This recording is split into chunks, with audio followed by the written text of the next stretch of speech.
It's a Bible study.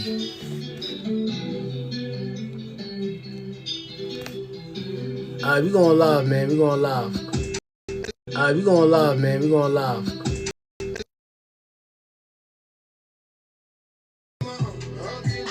Here we go. We going live. Everybody welcome. Hold on, we doing a sermon first.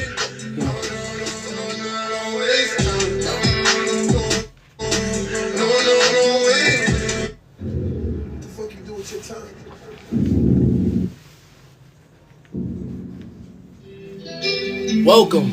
Welcome. Everybody take a seat. We about to study the Bible. Here we go. We gonna let everybody get inside first.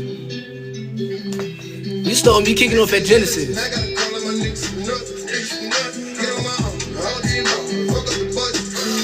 Welcome, welcome, welcome, welcome.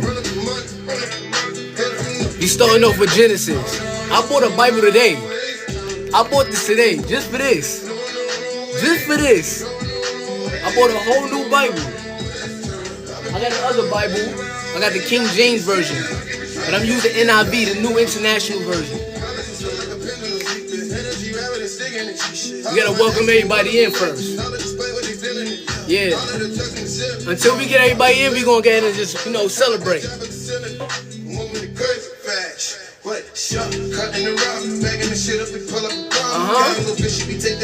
Welcome, welcome. We starting off with Genesis. Everybody take a seat. Greet everybody. Look to your neighbor and say, "Hey, neighbor."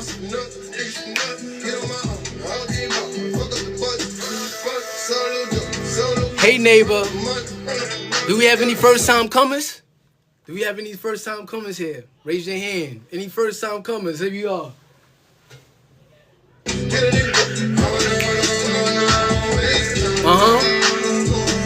Welcome. If you got your Bible, get your Bible out.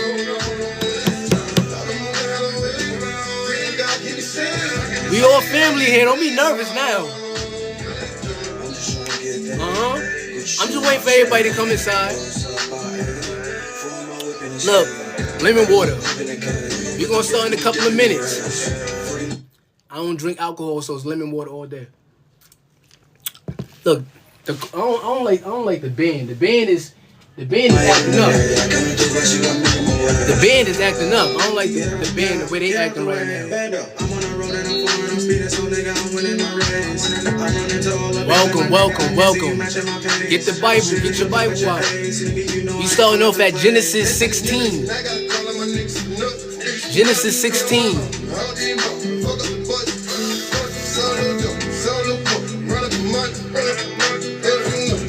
Gotta put my glasses on for this one.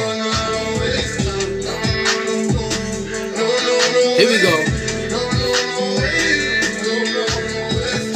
Welcome, welcome, welcome.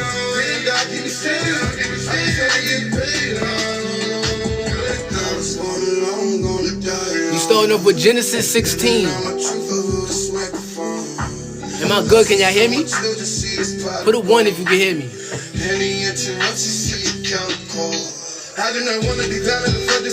Put a 1 if you can hear me. If it's too loud, let me know.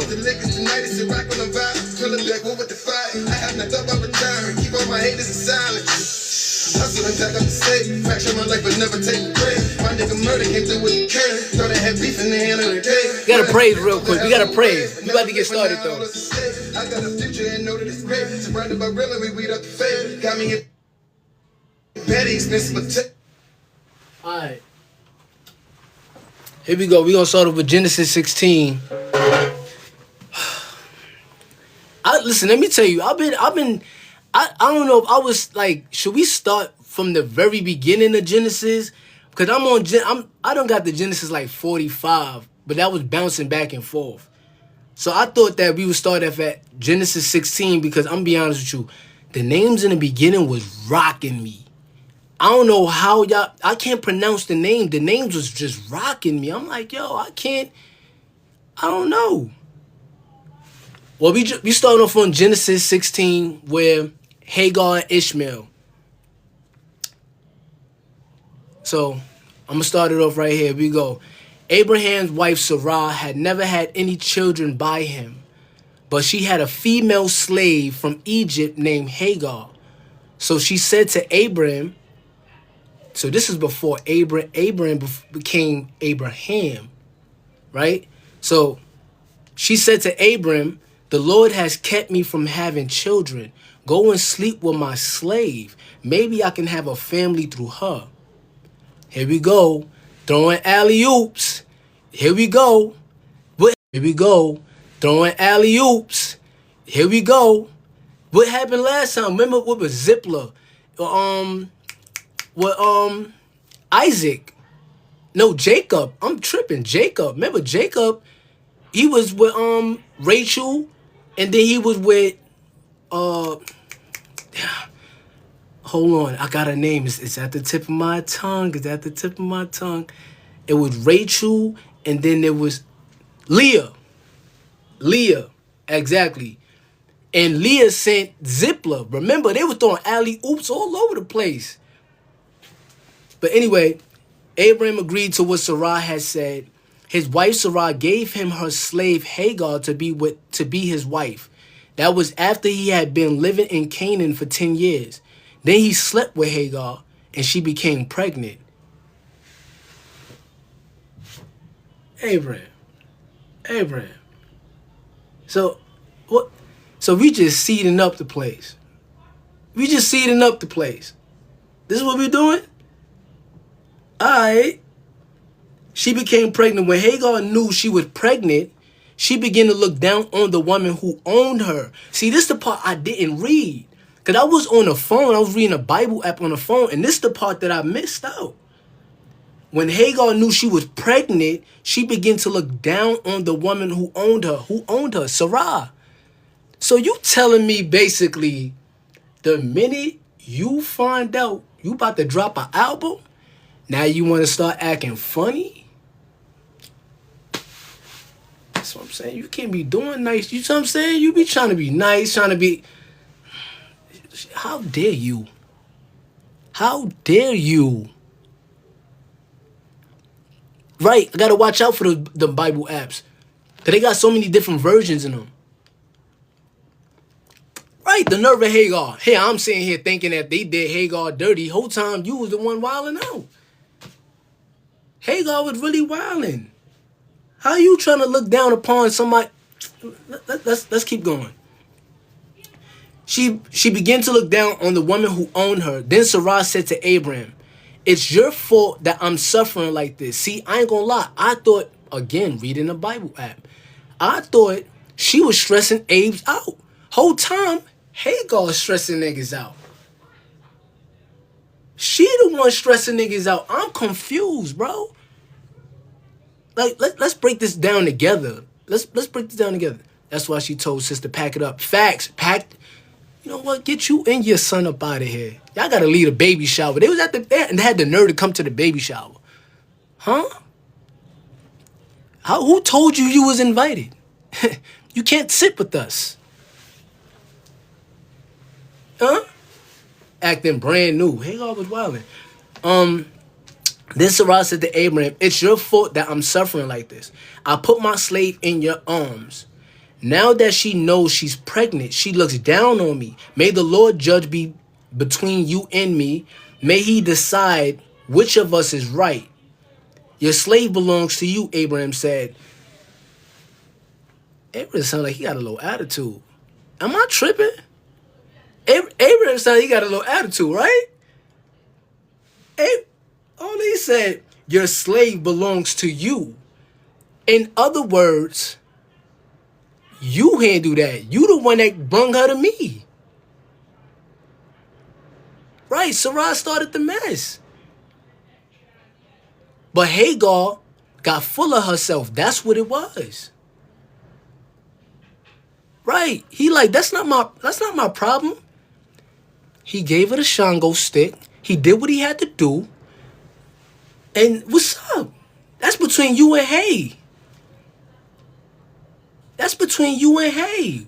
How you mad at me? I did what I had to do. I brought the championship ring back home, baby. Didn't you ask me? to drop an album off in her? I dropped the album. Now you mad at how I'm distributing the records? Come on, what are we talking about? Look, let's keep going. Your slave belongs to you, Abraham said. Do with her what you think is best. Then Sarai treated Hagar badly. So Hagar ran away. The angel of the Lord found Hagar near a spring of water in the desert. The spring was beside the road to Shur. Please bear with me because these names sometimes, I'm telling you, it be rocking me. It really be rocking me.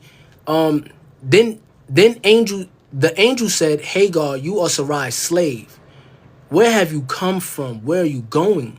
I'm running away from my owner Sarai, she answered. Then the angel of the Lord told her, go back to the woman who owns you. Obey her. The angel continued, I will give you and your family many children. There will be more of them than anyone can count. So basically, he wants her to be obedient. She got in her feelings. Maybe it was the hormones. I don't know. You know what I'm saying? Because you know how it is. Like, women get pregnant, hormones be raging. It's all over the place. She not thinking straight. So that's probably why Hagar was wilding. That's what it was about. Trying to up Sarah. That's what it was. I got your man and you can do anything about it. You know that, right? Yo, I'm telling you, y'all, the Bible, this is my first time actually diving into it. I'm really diving into the word right now, and I'm understanding this is crazy, bro. All right, maybe I'm chatting a little too much, but let's keep going, right? So for the people that's just coming in, we on Genesis 16, verse 11. So yeah, the angel of the Lord also said to her, you are now pregnant and will have a son. You will name him Ishmael because the Lord has heard about your suffering. He will be like a wild donkey. He will use his power against everyone and everyone will be against him. He will not get along with any of his family. So basically, he's a thug. Got it. She gave a name to the Lord who spoke to her. She called him, you are the God who sees me. That's because she said, I have now seen the one who sees me. That's why the well was named Bir Lahai Roy. It's still there between Kadesh and Bered. Please bear with me with the names. So Hagar had a son by Abraham, and Abraham gave him the name Ishmael. Abraham was 86 years old when Hagar had Ishmael by him. And then that's another thing. These niggas is living to 100, 150, 300 years. I'm trying to understand this. What was the regimen? Like, what was the regimen? Was y'all not eating meat? Was it plant-based? Like, how was y'all making it to 300 years old? Like, I'm confused about that part. You know what I'm saying? Because could you imagine living to 300, 200, 86 years old, having your first kid is crazy. Imagine at 86 years old, you taking your son to daycare. What? You're wilding. 86 taking them to daycare is crazy. Right, couldn't imagine. You out your mind? Better get access to ride to take them to daycare. You talking about? You bugging.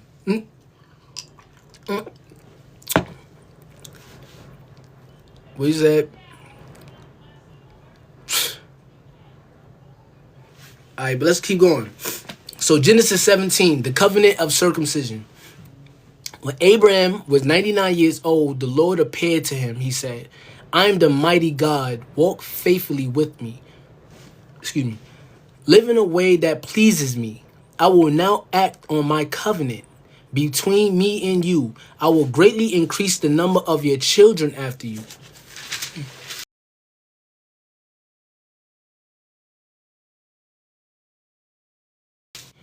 All right.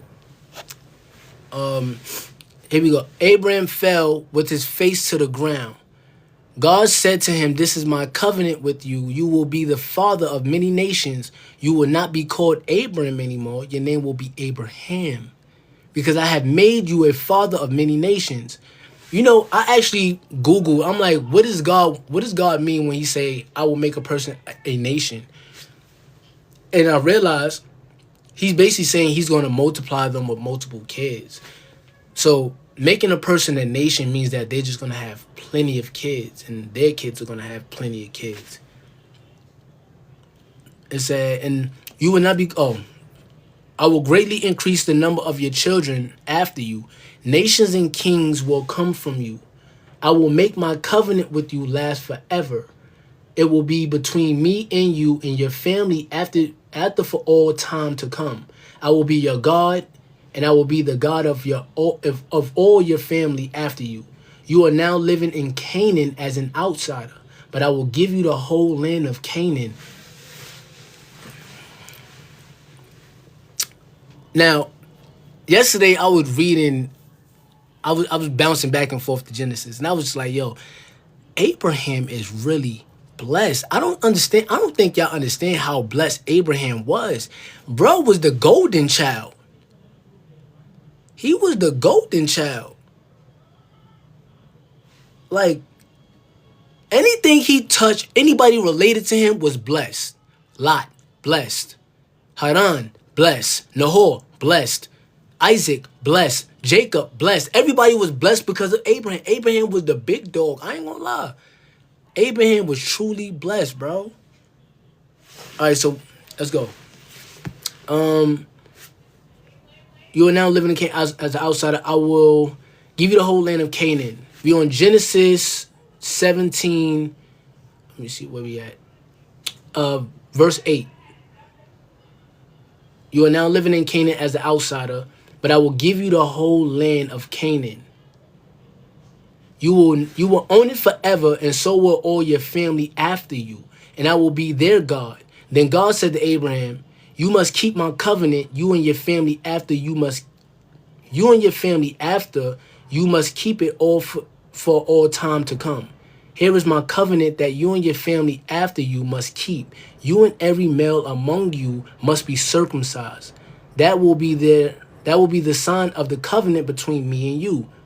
It must be done for all the time to come. Every male among you who is 8 days old must be circumcised."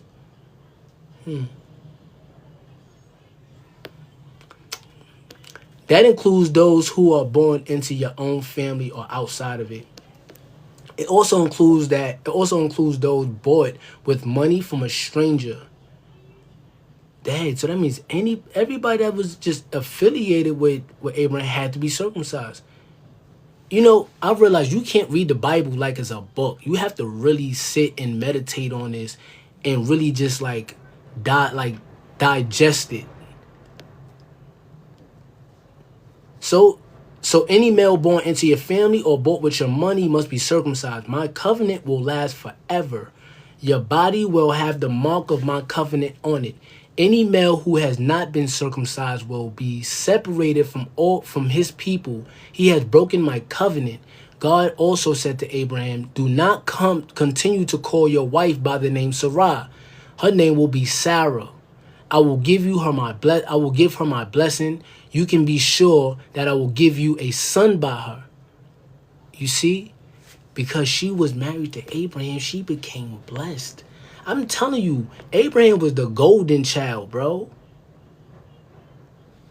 You can be sure that I will give you a son by her. I will bless her so that she will be the mother of nations. Kings of nations will come from her.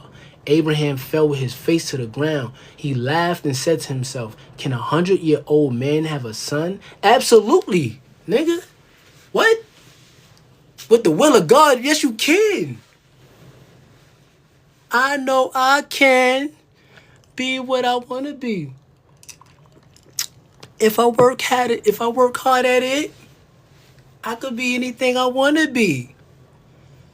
Let's keep going. All right, so Abraham fell with his face to the ground. We at 17, verse 17, Genesis 17, verse 17. Abraham fell with his face to the ground. He laughed and said to himself, can 100-year-old man have a son? Can Sarah have a child at the age of 90? Abraham said to God, I really wish Ishmael could receive your blessing. Then God said, yes, I will bless Ishmael.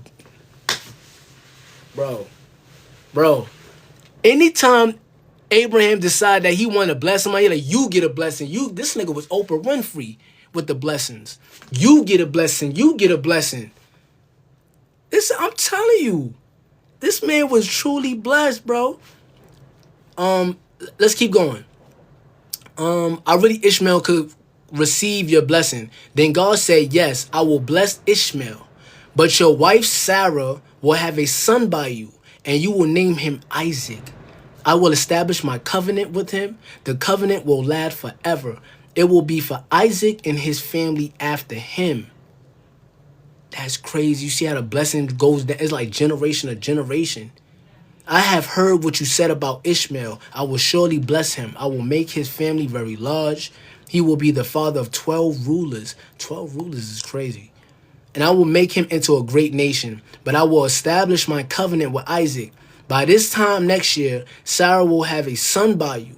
When God had finished speaking with Abraham, God left him. On the same day Abraham circumcised his son Ishmael, he also circumcised every male who was born into his family or bought with his money. He did exactly as God had told him. Abraham was 99 years old when he was circumcised. Let me put the Bible down real quick. Now, hold on. To be circumcised at 99 is insane. What are we talking about here? Look me in my eyes when I tell you. Look me in my eyes. 99 is insane. Now, for the women, y'all don't understand. That is pain. This man already having a hard time getting the Shango stick to stick up. You talking about circumcising at 99 is crazy. Let's get back into the word. I just wanted to say that because that 99 is ridiculous. I'm sorry. Forgive me, Lord. Woo. When he was circumcised, his son Ishmael was 13. And then having a teen at 13, 99. You're like, yo, your pops is 99, nigga. You 13. Huh? Okay. Abraham and his son Ishmael were both circumcised on that same day.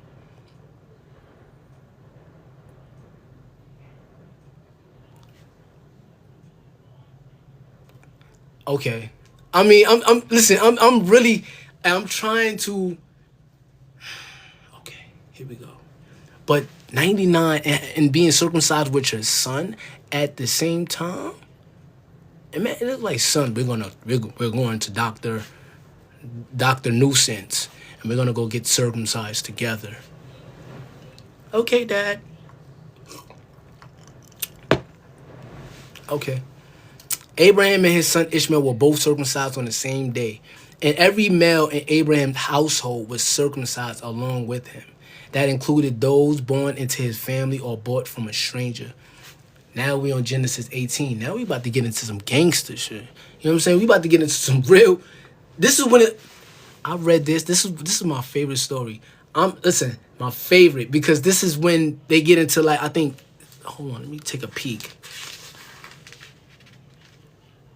Oh. Wait, no, it's probably a little more after. I think it's a little more after. I thought it was. Oh, it might be. Oh, yeah, it is. Sodom and Gomorrah. So we on Genesis 18. 3 men visit Abraham. The Lord appeared to Abraham near the large trees of Mamre. Abraham was sitting at the entrance to his tent. It was the hottest time of the day. Excuse me. Abraham looked up and saw 3 men standing nearby, so he quickly left the entrance to his tent to greet them. He bowed low to the ground. He said, "My Lord, if you are pleased with me, don't pass me by. Let me get you some water. Then all of you can wash your feet and rest under this tree. Let me get you something to eat to give you strength." Then you can go on your way. I want to do this for you now that you have come to me. All right, they answered. Do as you say. So Abraham hurried into the tent of Sarah quick. He said, get about 36 pounds of finest flour, prepare it and bake some bread. Then he ran over to the herd. He picked out a choice tender calf. He gave it to a servant who hurried to prepare it. Then he said, listen, nigga, hurry up with this meal because we got some very important people right here. You know what I'm saying? He picked out the finest of the finest for the Lord's people. See, Abraham was very hospitable. I ain't gonna lie. He knew what he was doing. He knew how to treat the Lord's people. Then he brought some butter and milk. And the calf had been prepared. He served them to the three men. While they ate, he stood near them under a tree. Where's your wife Sarah? They asked him. Over there in the tent, he said. Then one of them said, I will surely return to you about this time next year. Your wife Sarah will have a son. Sarah was listening at the entrance to the tent, which was behind them. Abraham and Sarah were already very old. Sarah was too old to have a baby. So she laughed to herself. She thought, I'm worn out and my husband is old. Can I really know the joy of having a baby? Then the Lord said to Abraham, why did Sarah laugh? Why did she say, will I really have a baby now that I'm old? Is anything too hard for me? I will return to you at the appointed time next year. Sarah will have a son. Sarah was afraid, so she lied and said, I didn't laugh. But the Lord said, yes, you laugh. She thought she was sneaky. Abraham pleads for Sodom. The men got up to leave. They looked down towards Sodom. Abraham walked along with them to see them on their way. Then the Lord said, Should I hide from Abraham what I'm about to do? He will certainly become a great and powerful nation. All nations on earth will be blessed because of him. I have chosen him. He must direct his children to live in the way that pleases me. And he must direct the members of his family after him to do the same. So he must guide all of them in doing what is right and fair. Then I, the Lord, will do for Abraham what I have promised him. Yo, let me tell you something. One thing I will say that when I read this, I understood how promising God's word is. Like, if he makes a promise to you, like he's truly a man of his word. Or, I don't want to use genders, but truly a man of his word. But as I'm reading this, I'm just like, let's just get into it, because I want to get into the part where they go down to Sodom and Gomorrah, and then we could talk about it. But he must direct his children to live in the way that pleases me, and he must direct the members of his family after him to do the same. So he must guide all of them in doing what is right and fair. Then I, the Lord, will do for Abraham what I have promised him. The Lord also said, the cries against Sodom and Gomorrah are very great. Their sin is so bad that I will go down and see for myself. I want to see if what they have done is as bad as the cries that have reached. So this right here lets me know that God hears every prayer. He hears every prayer. Every prayer that you may have that you think is going unheard, trust me, he is not letting it go unheard. He said the outcries was too much. So bad that he will go down to his self, because I want to see if what they have done is as bad as the cries. The cries, that means that not only is he hearing your prayers, but he's hearing your cries. That's amazing. That's amazing. That each tear, God knows what each tear is for and what each tear is about. God is really, truly amazing, bro. Cries that have reached me. If it is not, then I will know. The men turned away and went towards Sodom, but Abraham remained standing in front of the Lord. Then Abraham came up to him. He said, will you sweep away godly people along with those who are evil? What if there are 50 godly people in the city? Will you really sweep it away? Won't you spare the place because of the 50 godly people in it? You will never kill godly people along with those who are evil, would you? Would you treat them all alike? Would you never do anything like that? Won't the judge of the whole earth do what is right? The Lord said, if I find 50 godly people in the city of Sodom, I will spare it. I will spare the whole place because of them. Then Abraham spoke up again. He said, I have been very bold to speak to the Lord. After all, I'm only dust and ashes. What if the number of godly people is 5 fewer than 50? Will you destroy the whole city because there are 5 fewer people? If I find 45 there, he said, I will not destroy it. Once again, Abraham spoke to him. He asked, what if only 40 are found there? He said, if there are 40, I will not do it. Then Abraham said, Lord, please don't be angry with me. Let me speak. What if only 30? Abraham, come on. Come on. Come on, brother. What are you not getting at this point? What is not clicking? you asked if 5 less than 50, he told you if it was 45, you valid. Then you go into asking if 40, he telling you you valid. Now you go into ask 30, come Abraham. Abes. Abes, what's up? It's not clicking, brother. Oh, I will not do it. Then Abraham said, Lord, please don't be angry with me. Nigga, I'm angry at this point. You know what I'm saying? Here we go. Can we find, what if only 30 can be found there? He answered, if I find 30, I will not do it. Abraham said, I have been very bold. Abes. Abes. Abes. Am I, maybe I'm lacking a little bit of patience. And I'm working on it. I'm working on it. But I'm saying, Abes, what's going on, bro? What is going on? You ask mad times. This how I know God is amazing. His patience is everlasting. Cause me, I don't like, brother. Listen, please go back over there. You know what I'm saying? I made my covenant. We have our covenant. I told you already. If I find 5, 4, 3, 2, 1 people that was righteous on land, I won't destroy it. Come on, bro. Am I tripping? Right, I would have lost it at 30. I would have lost it at 30. 30. Be honest with you, I would have lost it at the first time. After the first time, after I told you, bro, do you not trust in my word? Cause I already done told you. You know what I'm saying? But let's go. Let's keep going on. He said, if I find 20, I will not destroy it. Then he said, Lord, please don't be angry with me. Let me speak just one more.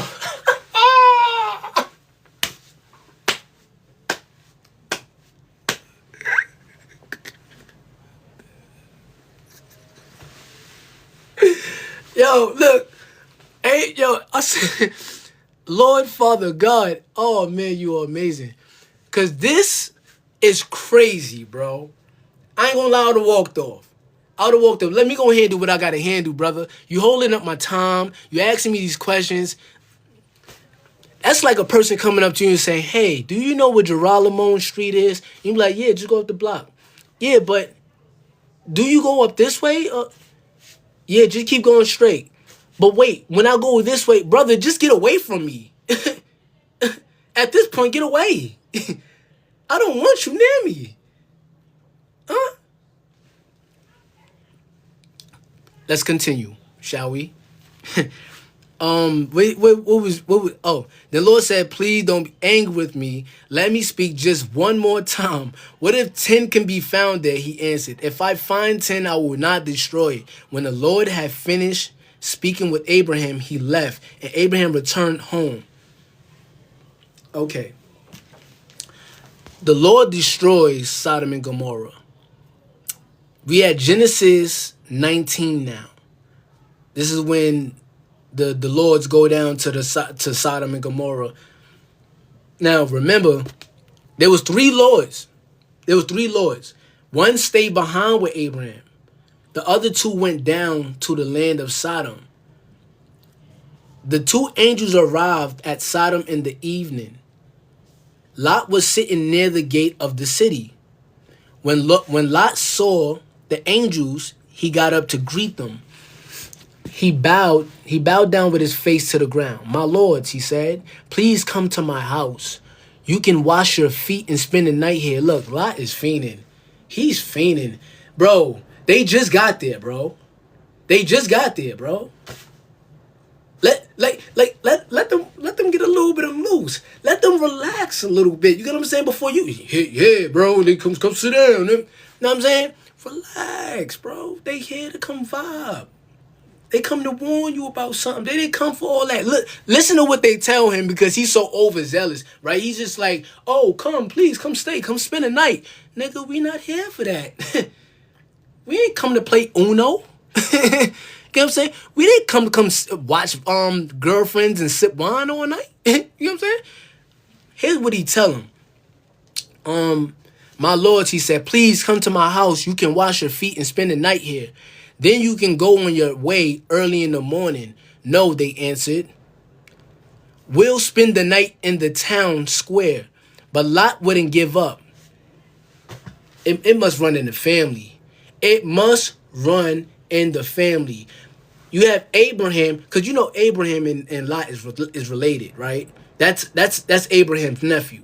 So we just had Abraham ask God 50,000 times if he was going to destroy the land of Sodom if he found 50 people or 40 people. Now here Lot, not giving up. These niggas can't take no for an answer. You know what I'm saying? But let's continue, right? I love this, by the way. I love this. I'm doing this with you guys. Listen, y'all guys keep me consistent with this. But I'm telling you, like, I got to thank y'all for real. Because I done tried to read the Bible many times and I done fell off. But let's go. Let's keep going. "My lords," he said, "please come to my house. You can wash your feet and spend the night there." Early in the morning. "No," they answered. "We'll spend the night in the town square." So we had Genesis 19, verse 3. But Lot wouldn't give up. So they went with him and entered his house. He prepared a meal for them. He baked bread without using yeast, and they ate. Before Lot and his guests had gone to bed, all the men came from every part of the city of Sodom. Young and old men alike surrounded the house. They called out to Lot. They said, "Where are the men who came out to you tonight? Bring them out to us. We want to have sex with them."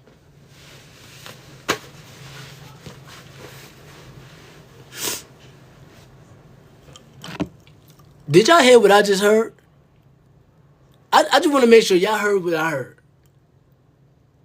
This is how crazy they was in the land of Sodom. They was wilding. Could you imagine? First of all, let's put it in perspective. Could you imagine just being in your crib, two people come to your crib, some randoms come knocking on your door like, "Yo, who is that person in the crib? Tell them come outside so we can have sex with them." What? That's crazy. That's the first thing that go to your mind?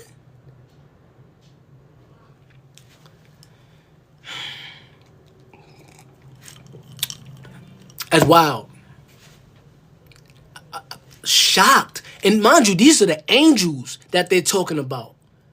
These are the angels that they're talking about. Look how terrible these folks was from the land of Sodom. This is why God sent the Lords down there, because they was wilding. Could you imagine what they were doing to the people on the land? For you to come off rip and tell a person, "Yo, bring them outside so we can have sex with them." What? People is crazy, man. We on Genesis 19, verse 6. Lot went outside to meet them. He shut the door behind him, he said. He shut the door behind him. He said, "No, my friends, don't do such an evil thing. Look, I have 2 daughters that no man has ever slept with." Excuse me, Father God. But Lot was he was some work. You know what I'm saying? For you to just give up your daughters like that? But I get it. It's the Lord's people. So they would, again, willing to sacrifice because they wanted to be obedient. I get it. But these are your daughters, bro. Giving the daughters is crazy work, right? Lot was something else, man. Lot was and you know what's crazy? I think, correct me if I'm wrong, but I don't know what verse it was, but it was the part where Abraham and Lot had to separate. Because if they stayed together, they wealth was too wealthy, and they would have bred a lot of jealousy. So they had to split. And the thing was, Lot went towards the land of Sodom because there was more water near the Jordan. Abraham went to, if I'm not mistaken, it might have been the land of Gerar. Correct me if I'm wrong, but it might have been the land of Gerar. And that's when God came to Abraham and told him that he was going to bless him with that entire land. So Lot's eyes got big because he's seen what he's seen over there in the land of Sodom, but then he ended up getting caught up in some BS. You see? What God has for you, you got to go with what God has for you. Can I give you a quick story time real quick? Put one if y'all want to hear a story time of how I went. A very similar story like that. If y'all got time for a quick story time. Okay, cool. So when I bought my first home, right? It's a quick story time. I'm trying to put it in a nutshell. So when I bought my first home, first investment property, there was 2 houses. The owner was selling the 2 houses. They were right across the street from each other. So he told me, he's like, this house right here, you got tenants that's paying on time. It's good money. But then a house across the street is fairly new, and you could get more money out of, more bang for your buck. So I'm like, okay, cool. Now, I felt in my spirit that God was telling me the first house is the house you're going to get. That's your house. But my eyes, like Lot, got big and went with the second house. Now, because I did that, I jammed myself up. Going through that whole process, I almost missed out on my earnest money. Because there was a tenant on the second floor that she wasn't paying. No, it was on the third floor. She was on the third floor and she wasn't paying her rent. And we had to do the inspection. We had to get the crib evaluated. We had to go through title, all of that whole process. If you ever bought a house, you know what I'm talking about. But we had to go through a whole process. And she was holding up that process. But while she's holding up that process, my time is ticking because I'm pre-qualified. So you only get I think, correct me if I'm wrong, if anybody knows about this, I think you get 60 days. I think 30 to 60 days or something like that before they have to, review your credit score again and pre-approve you again. And I almost missed out on me getting my opportunity. But what happened was I prayed. And I can't tell you how hard I prayed. I prayed to the point where my whole body got chills. Complete chills. I'm talking about, I'm dropping tears. You know what I'm saying? When they told me that I had to get, because at first they made a mistake. And they told me that I couldn't get the house because they qualified me for a 3-family, but the home was a 2-family. So when they pre-qualified me over again, they said I needed a co-signer because I wasn't approved. But here's the crazy part. The crazy part was when that situation happened, we was in a process with the second home. The guy called me back right after I prayed that night. He called me back. He was like, brother, the next day, literally the next day, I was praying to God. I was like, Father God, I'm sorry for disobeying your word. I knew that this was for me. Please forgive me. I just praying, right? The next day, the man called me. He's like, brother, I got some good news, but I got some bad news. I'm like, what's the good news? Well, the good news is we could go back to the original house. So the original buyers, they opt out the contract. So then we went back to the original house, which is my house now, right? Even more crazy. Still had to get pre-qualified. I wasn't approved. So they told me I had to get a co-signer. So I'm like, dang, what do I do? So I'm asking people around. I asked my mother. My mother didn't want to do it. I asked my cousin. He was like, nah, cuz, I can't do it. Maybe you might have to, this is a missed opportunity. I told my cousin, I said, yo, bro, I can't talk to you right now. Because I already know this is for me. I feel it in my spirit. God is telling me this is my house. This is for me. I feel that. I own that. I received that. And I made a song called Congratulations. I wrote a song called Congratulations right before I went to go record the song. And again, this whole process, so many obstacles. I'm praying through the whole time. The whole time. Before I recorded the song, I get a call from the Linda. And she was like, "I have some good news. We found a way for you to get approved." So I didn't even need a cosigner. I don't know how it even happened. But literally, like right before I laid that track called Congratulations, she called me and I cried. Right before I recorded the song. It's on Apple Music. It's called Congratulations. CoolestMell, Congratulations. And I really cried. I had to take a moment to just like relish in that for a second, because I was like, yo, look at God, bro. Like I got denied. I got denied from family members. I got denied from the Linda at first, and I just prayed and I stayed obedient. And God made it happen. God is amazing. Listen to me. And not only in good times, but in every time. Nothing happens to us, it happens for us. We're never victims. We will conquer any problem, any obstacle that is to come. And I'm a firm believer. And that was a real thing that changed my whole mind about everything. I no longer worry about anything. Like, they denied me. Do you understand that? Like, denied me. They told me I had to get a cosigner. I don't even know how I got approved. I was saying it stuck like, "You sure, miss?" She was like, "Yes." And when I told you I made that song, I've sung my heart out with that song. Real talk. Prayer works, man. Prayer really works. But that's beside the point is, my eyes got too big. And I knew that God wanted me to go with the first house, but I decided to go with the second one because I was getting too greedy.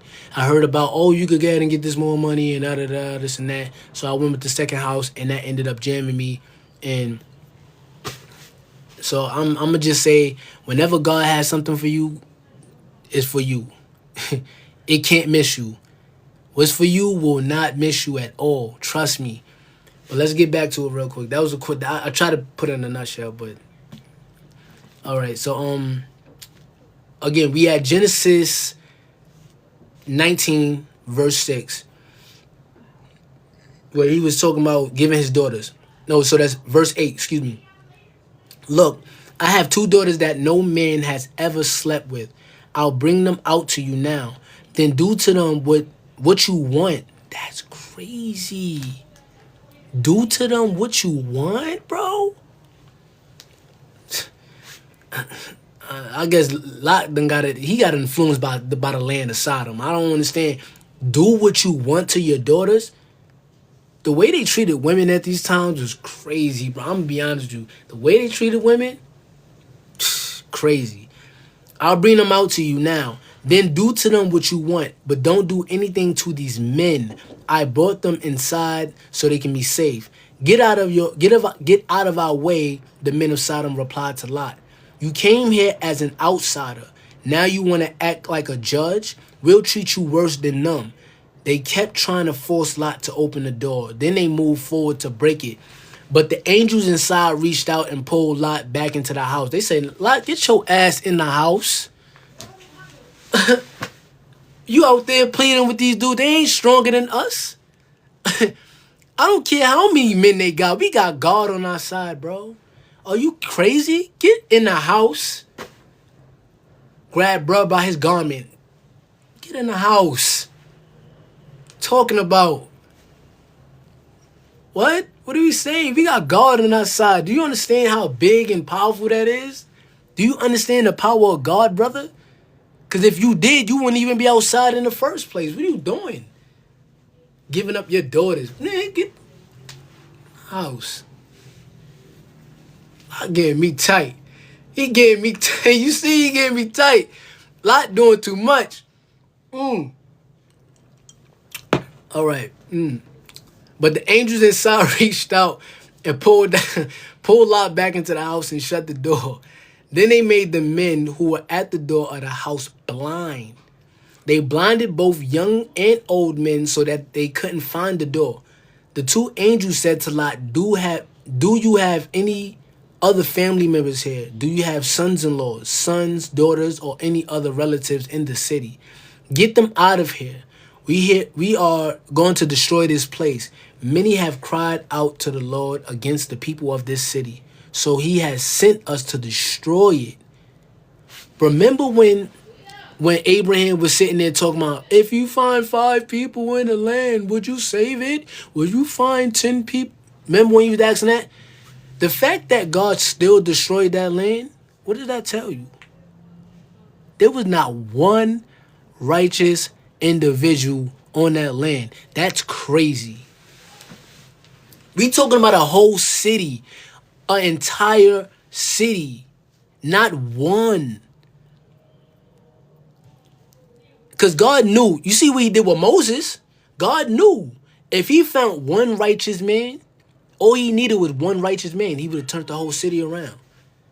He was good for it. Yeah, the Yelp reviews was bad. It was terrible. Terrible. Yeah. Went on a Google site.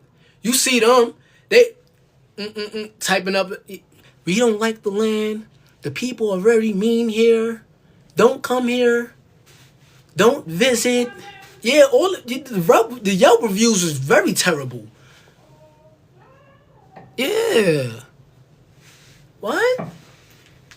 That's why I don't understand what Lot odds got really big, because I'm telling you, that was a very corrupted city. And Lot wife, she couldn't get enough of it. It's going to talk about what happens to Lot wife. She couldn't get enough of the loving. Huh? How about that? Huh? How about that one? Yeah. 2.5 stars. Yeah. Shut it down. We said shut it down.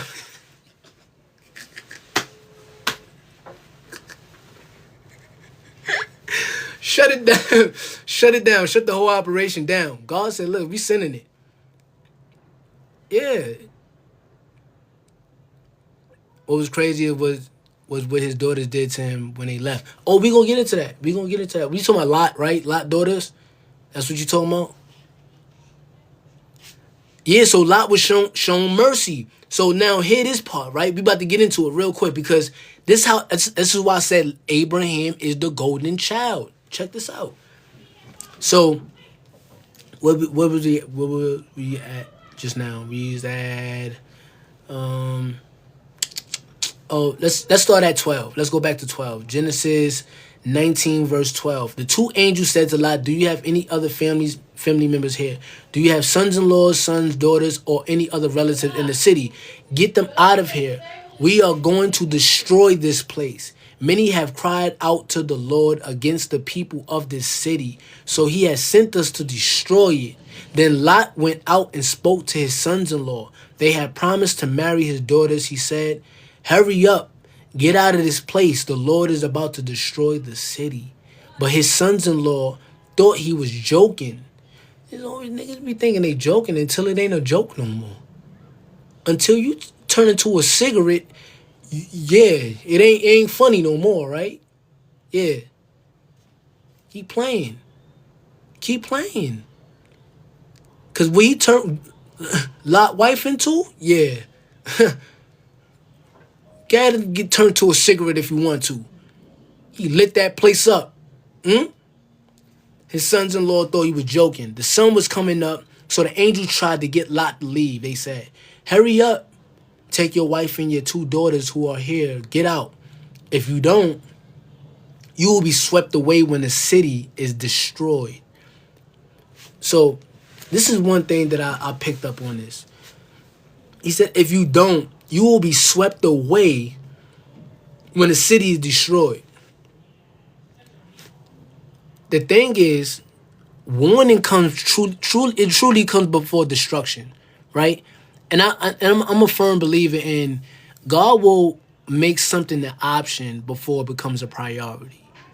You ever been in a situation where God gave you the opportunity to bow out of it gracefully or let it go gracefully before it destroyed you?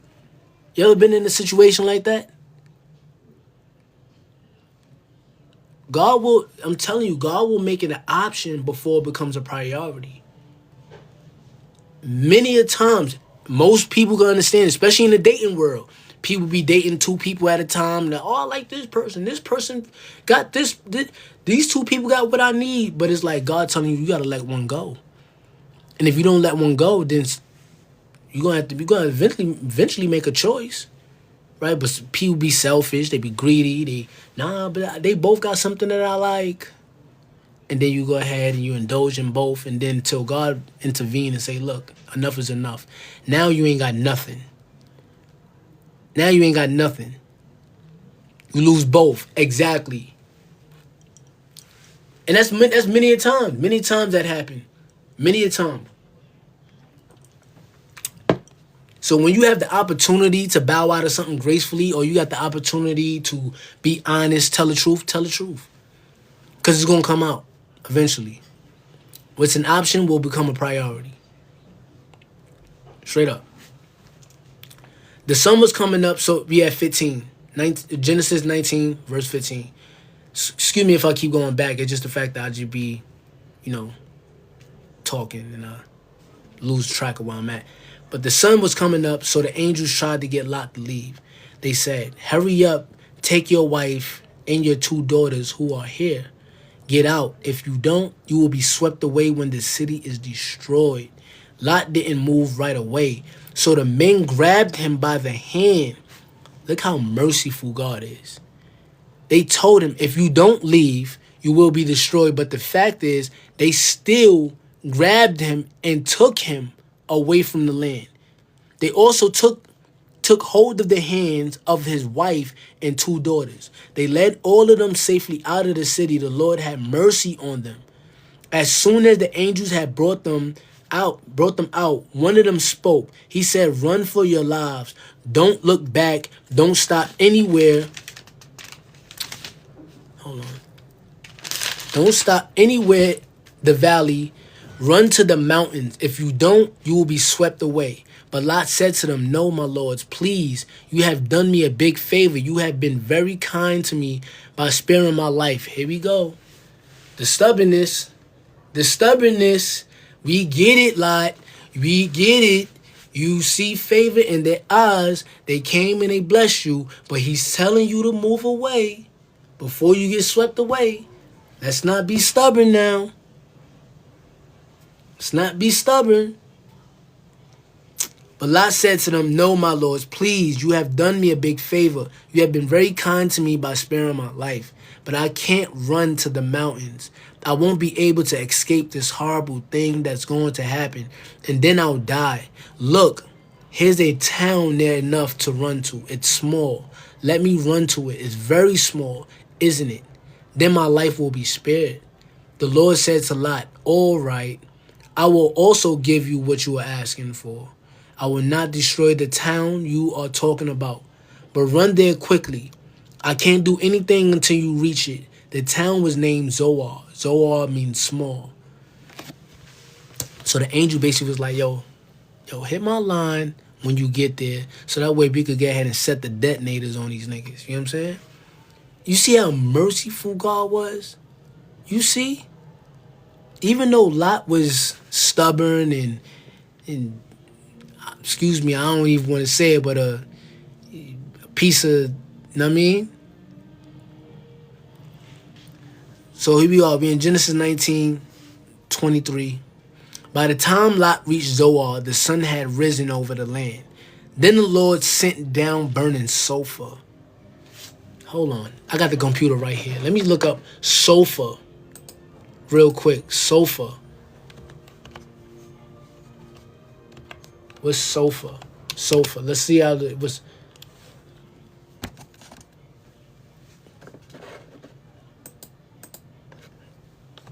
Raining down sulfur.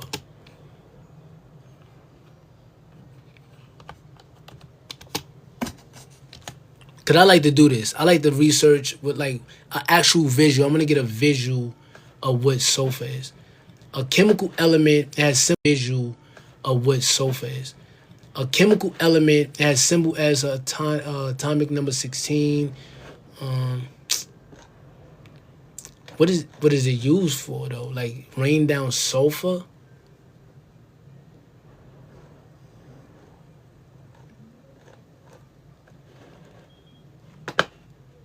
What is seven?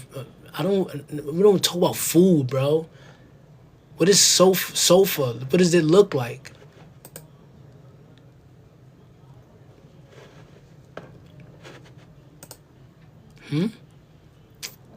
Is it volcano ash? I don't know. Any antifreeze? What is it used for? Let's see what it's used for.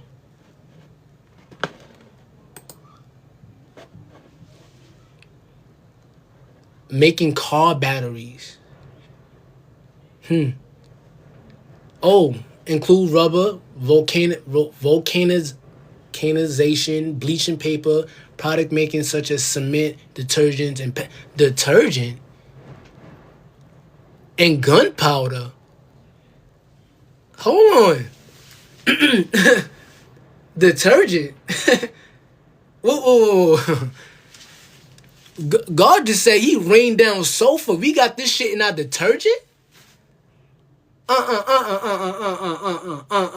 You see what I'm talking about? This is why we gotta go ahead and research some things now, because now this really got me going. What can sulfur do to your body? Right.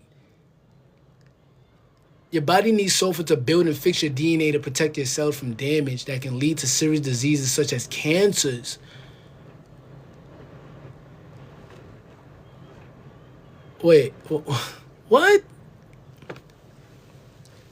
Right, most laundry detergent is toxic.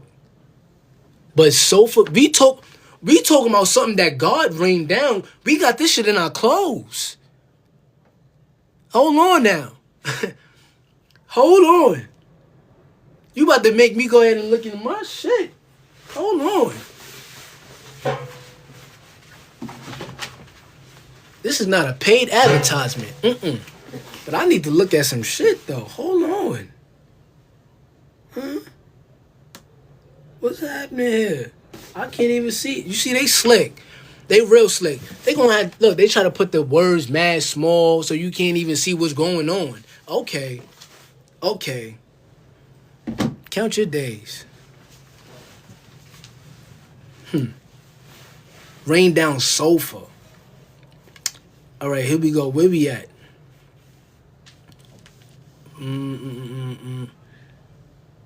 Oh, it says mean small.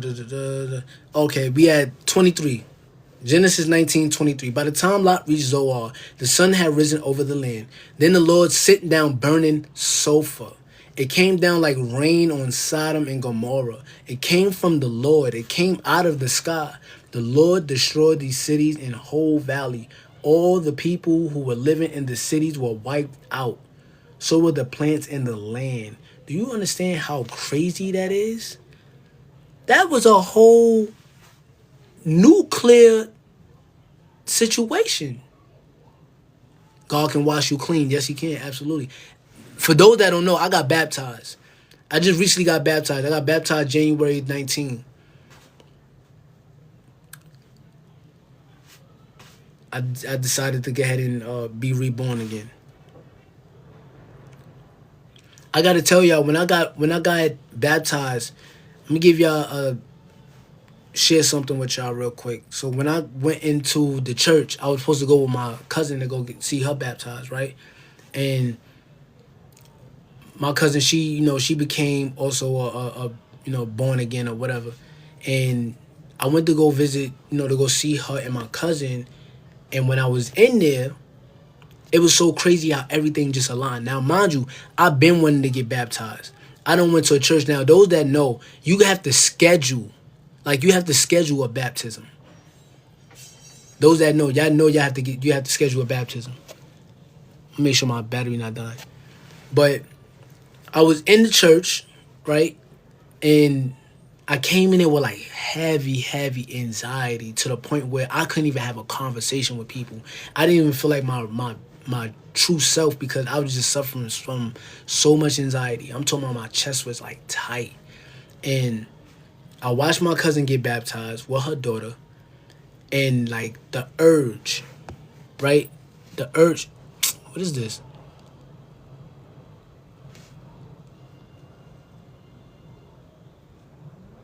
Okay, I don't know what that was about. But anyway, I got the urge to, find out about it. So I asked one of the singers, I'm like, yo, bro, how do you go about getting baptized? So he was like, oh, yeah, you could go ahead and get baptized today. I'm like, what? Wait, you don't got a schedule? So now I'm contemplating because now I'm like, dang, am I really ready for this? This is a big step. And I can't tell you this for this is a big step. And I can't tell you this many things going on. I guess they're not trying to let me be great. But there was so many things to show. I'm gonna get back to the Bible, but there was so many things that was just pointing to for me to just go ahead and do it. So one, the pastor was talking about fasting. So one of the things I wanted to do to get closer to God, I was like, how can I get closer to God? This is before I even got to the point I'm at now. So I'm like, how can I get closer to God? And that voice came to me, was like, fast. So now I decided to keep a tradition going on where basically every month I fast. And I make sure I dive into my Bible, because fasting without prayer is just a diet. That's just a diet plan. You know what I'm saying? Right, I rebuke the bad vibes on this live. We rebuke you. Get up out of here, man. You know what I'm saying? Not you. I'm not talking about you. I'm talking about whoever is trying to stop me from expressing my story. But, so, where am I at? Where am I at? So, I was like, talking about fasting. So I was like, okay, cool. I'm like, everything is just lining up, and I'm feeling like this. My spirit is just telling me it's the right time. So when I was on the urge of saying like, all right, now I'm just do it another time, the pastor said something like, do it now while wait. And it was like I was in my mind, and God was like me and God was having a conversation, and He was telling me like, do it now while wait. So I went and I spoke to the deacon, and the deacon got me prepared and everything. I wrote my testimony, and I got baptized that same day. And what's crazy is when I went back to the church the next weekend, I'm like, yo, where's the water? They was like, yo, like, you came at the right time, bro. Like, they don't even the right time, bro. Like, they don't even do baptism like that. They do it like every 3 months or something like that. So I literally came on time. Yo, listen to me, man. God works. He works. You know what I'm saying? Everything happens on time. You're never behind. Everything is happening for you again, and it's always on time. Trust me.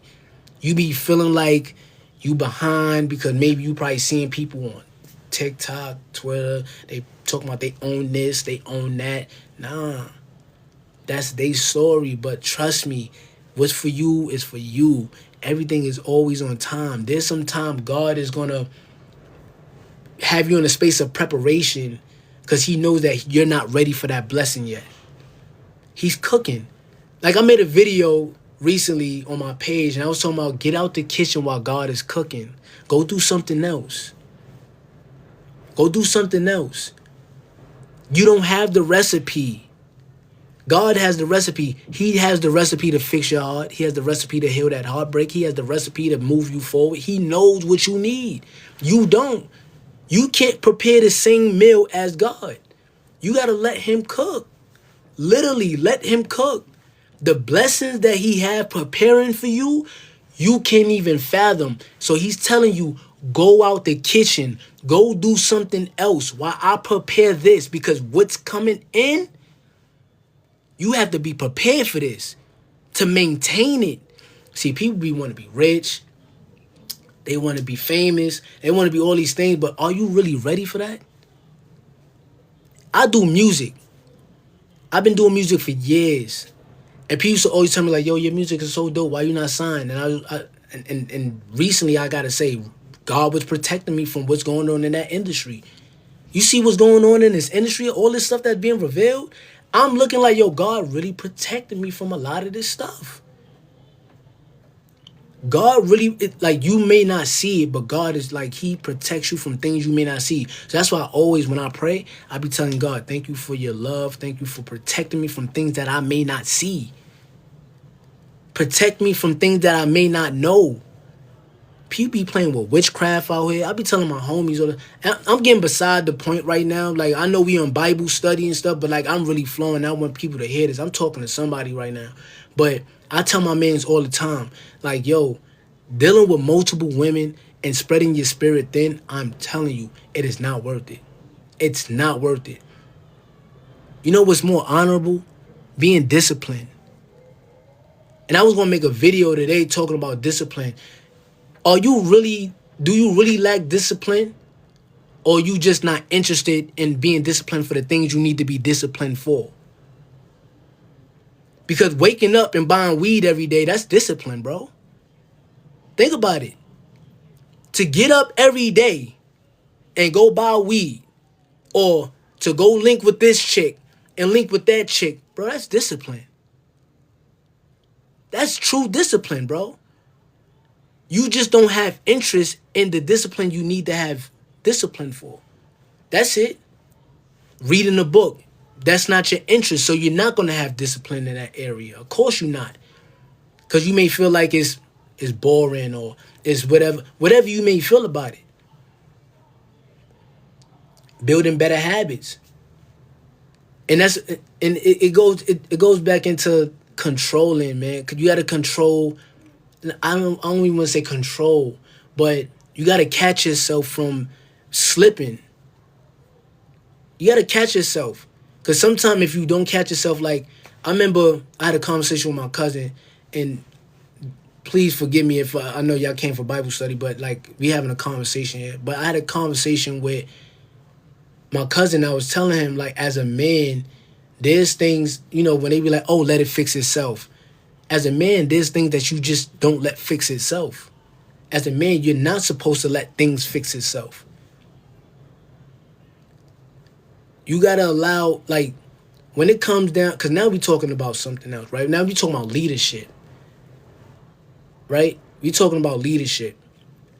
I always say, when it comes down to relationships, how a man must be is, we must be the rock. We have to be the ground. A lot of women go through their emotions, especially if she's bearing a child, right? Her emotions all over the place. You can't expect her to be in her right state of mind. You have to be the man. You have to be the rock. And you have to have emotional intelligence and emotional maturity to know, like, hey, look, I know that this woman is probably hurting right now. I cannot personalize this. I cannot internalize this. Let me hear what she's saying and not go off of what I'm hearing, but what she's trying to convey. True leadership. Being sturdy, man. Being sturdy in your true self. And I think, again, like, just going with the flow is not a thing that we should be doing. You're always supposed to be taking control of something. A lot of people be flowing on autopilot. Let's be honest. A lot of people in this world is on autopilot.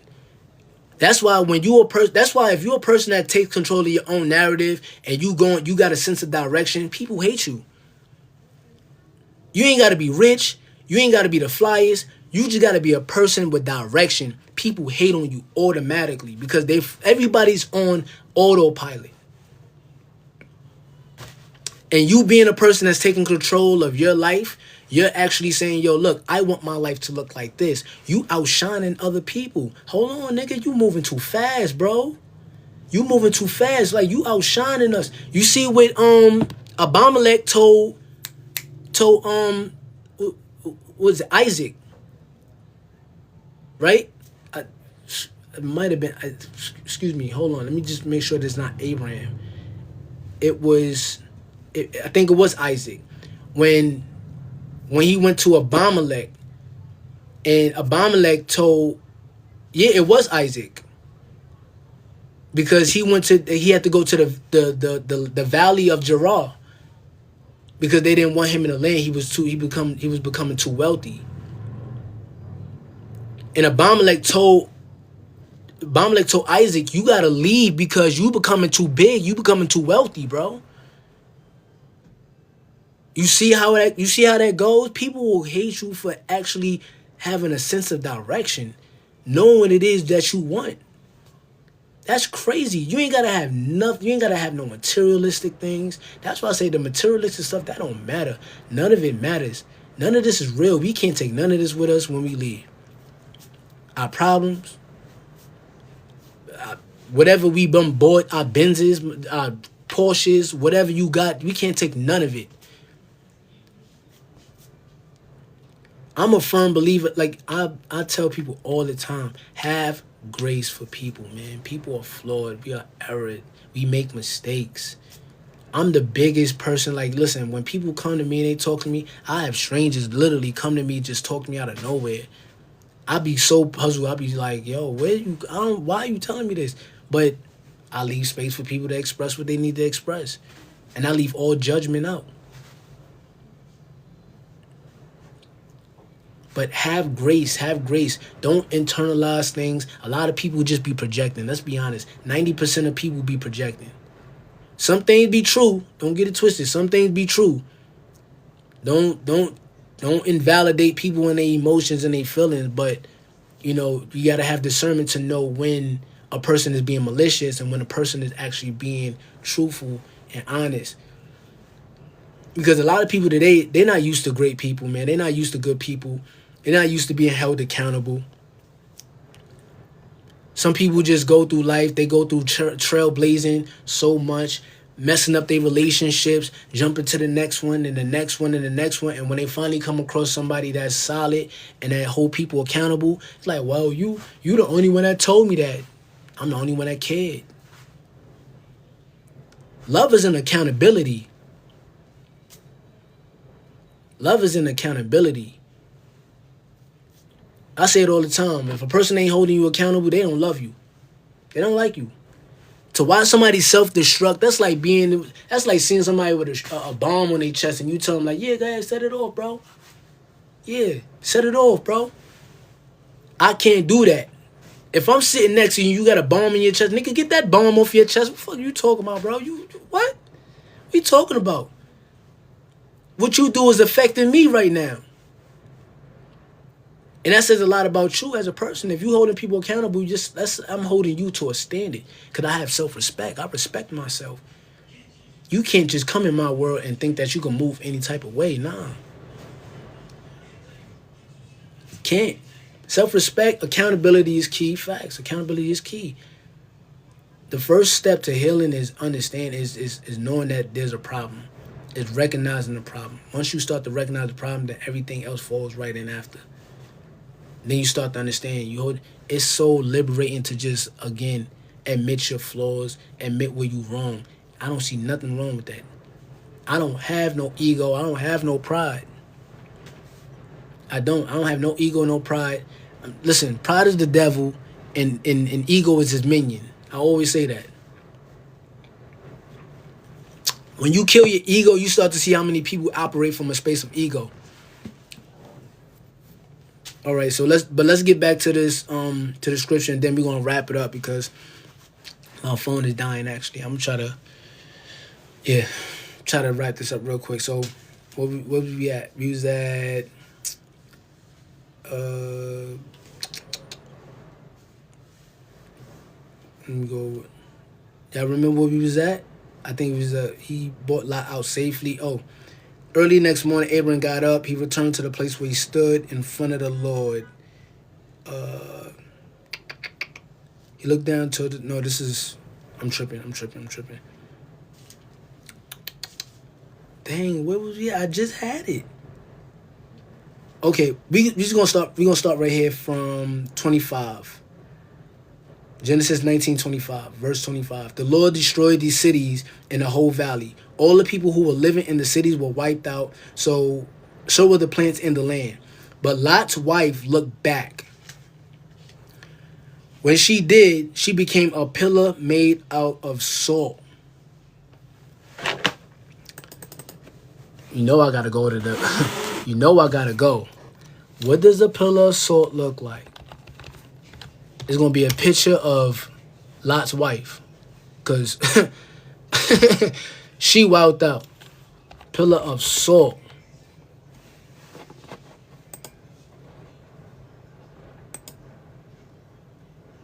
Wait, go to the images. A pillar of salt. So you remember in it's a pile of salt. So you remember in The Day After Tomorrow, where the Statue of Liberty was frozen and they had the little frozen ice like that. You know what I'm talking about? That was Lot's wife. She was frozen. She was like a pillar of salt, just stuck. Got up out of there because she wanted to look back. She couldn't get enough of that city, man. That's what I'm saying. Some people look. Some people, when you don't let something go, it'll be the death of you. And look, she couldn't get enough of the city of Sodom, and it became the death of her. That means that no looking back. Let it go. It may hurt to let it go. Let it go. See what she couldn't trust. She couldn't trust the process. She didn't see that where she was going was a blessing. God told her, "You will be a pillar of salt." Warning, like I said, warning comes before destruction. Because he warned them, get out of the city. If you don't leave, you will be swept away with the city. What did she do? I want to be swept away. You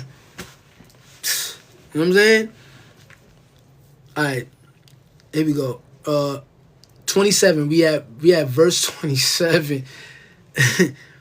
Early the next morning, Abraham got up. He returned to the place where he had stood in front of the Lord. He looked down towards Sodom and Gomorrah and the whole valley. He saw thick smoke rising from the land. It looked like smoke from a furnace. Smoke rising from the land. It looked like smoke from a furnace. Battery saying 10%. Here we go. We're going to wrap this up. So when God destroyed the city of the valley, he showed concern for Abraham. He brought Lot out safely when he destroyed the cities where Lot had lived.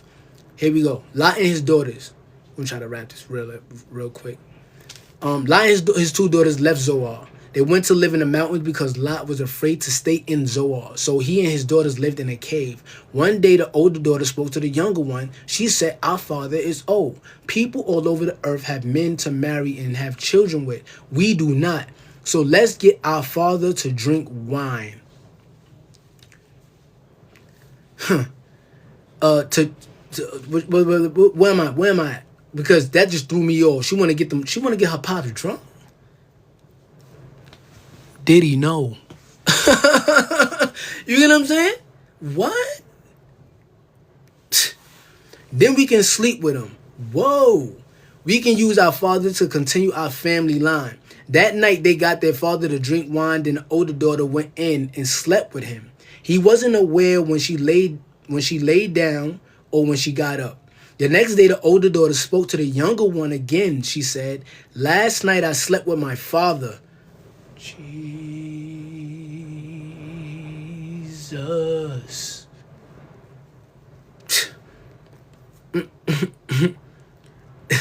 Last night I slept with my father. Let's get him to drink wine again tonight. You see?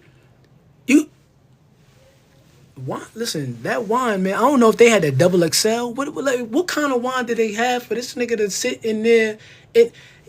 You think Lot was, he was, you know what I mean, he was a little woke. I think Lot knew what was going on, acting like he didn't know what was going on a double XL. Come on, brother, I get it, I understand. You got the peach? Which one you had, the mango? Yeah, them joints get a little crazy, I understand. I know. The moonshine, right? Exactly. Come on now. Talk to me. Let's get him drunk again. Let's get him drunk. Let's get him to drink wine again tonight. Then you go in and sleep with him. We can use our father to continue our family line. So they got their father to drink wine that night also. Then the younger daughter slept with him. Again, he wasn't aware when she laid down or when she got up. So both of Lot's daughters became pregnant.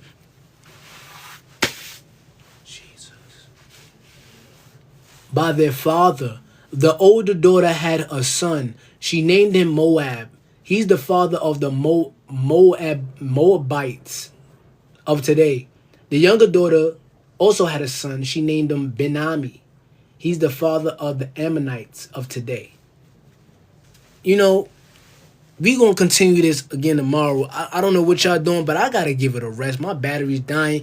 But I want to say this. It's been amazing with y'all. My mind is just consuming all of this. And I'm gonna go talk to grandma because grandma, she knows what's best. It's a lot going on in Genesis. I need to go watch something that actually balance me because it's actually a lot going on. What time tomorrow?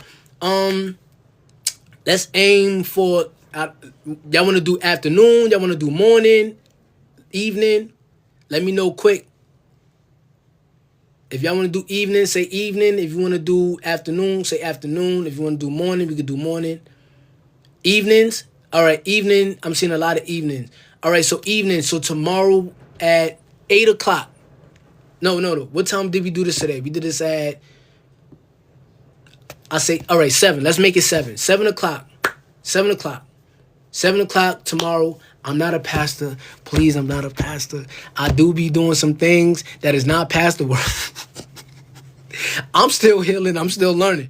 But look, tomorrow, again, 7. But I'm going to say a quick prayer for everybody before my battery die. Father God, Heavenly Father, I want to say thank you for everything that you have done for us. I ask that you heal and touch on every individual that's in this live, Father God, that you nurture them in wounds that they may not know and may not see at the moment, and that you bless us with prosperity, love, joy, and kindness. Let us work from the spirit and not the flesh. And thank you. This is my first time being on a live, and it's been amazing. You are amazing. And I just pray that we all unify together and we continue to do this. In Jesus' name, amen. So tomorrow, again, 7 o'clock. Yo, I love y'all, man. I love y'all. I really, truly love y'all. I really do. Look, also, if you got questions, if y'all want to talk, y'all want to chat, whatever, you can hit me in my DM. I'm always open to talk. I'm not stuck up. I'm humble. It's just the fact that if I take time to get to y'all, trust me, it's because I got a lot of people that's writing me. But if I get to you, I'll get to you. But if you want to talk, come in the DM, write in my comment, whatever. Put this on YouTube. Yeah. Oh, yeah, my YouTube also. I got YouTube. You can follow it on CoolestMell. So I think I'm going to go ahead and start putting longer videos on my YouTube. So, yeah, you could just go ahead and subscribe to that. It's in my bio on TikTok. So how do y'all enjoy y'all enjoyed the Bible study? Did y'all?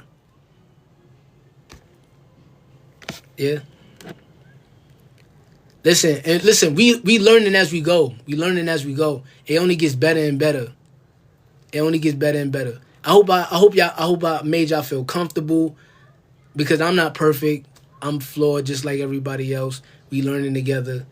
If you healing, I'm healing. We all healing together. We just coming together and we just being unified. Tomorrow, I'm going to the men's group. Also, if you in New York City and you need a men's group, hit me in my DMs. I got a men's group that you can come to for the men to talk about and express whatever they're going through. Hit me up. I'll let you know what time and where it's at. All right? Lemon water. Only. Get some lemon water, y'all.